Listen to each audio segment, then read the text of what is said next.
எதிரிகள் மெயினாக பிரச்சனை. எதிரிகள்ங்கிறது என்னென்னா, ஜோதிடருக்கு மட்டுமில்லை, உலகத்தில் எல்லாத்துக்குமே எதிரி உண்டு. ஒருத்தர் நல்லா இருக்கிறது பார்த்து என்னன்னா உடனே எதிர்ப்பு, போட்டி பொறாமைகள் வரக்கூடிய வாய்ப்பு இருக்குது அப்படின்னு ஒரு விஷயம் இருக்குது. இந்த எதிர்ப்புகள் விளக்கக்கூடிய மார்க்கங்கள் நிறைய மார்க்கம் இருக்குது. இது எளிமையான முறையில் எதிர்ப்புகளை விளக்கிறதுக்கு ஒரு சின்ன ஒரு பரிகாரம் உண்டு. யாருன்னா சுதர்சனத்தை வழிபடுறது. சக்கரத்தை ஆழ்வார் அப்படின்னு வந்த அவருடைய மந்திரங்கள் நிறைய மந்திரங்கள் இருந்தாலும் கூட பெரிய மந்திரம் உண்டு, சிறிய மந்திரம் இருக்குது. ஓம் ஹ்ரீம் சுதர்சனாய ஹ்ரீம், ஓம் ஹ்ரீம் சுதர்சனாய ஹ்ரீம், ஓம் ஹ்ரீம் சுதர்சனாய ஹ்ரீம்.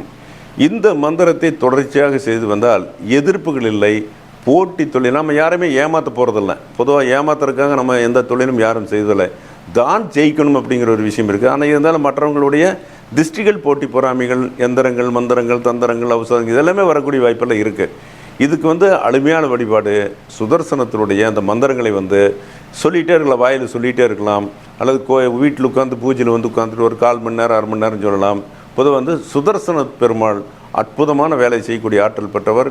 அவரை வழிபட்டு எதிரிகள் தொல்லையிலிருந்து, சகல தடைகளிலிருந்து வெளிவந்து வெற்றி பெறுங்கள்.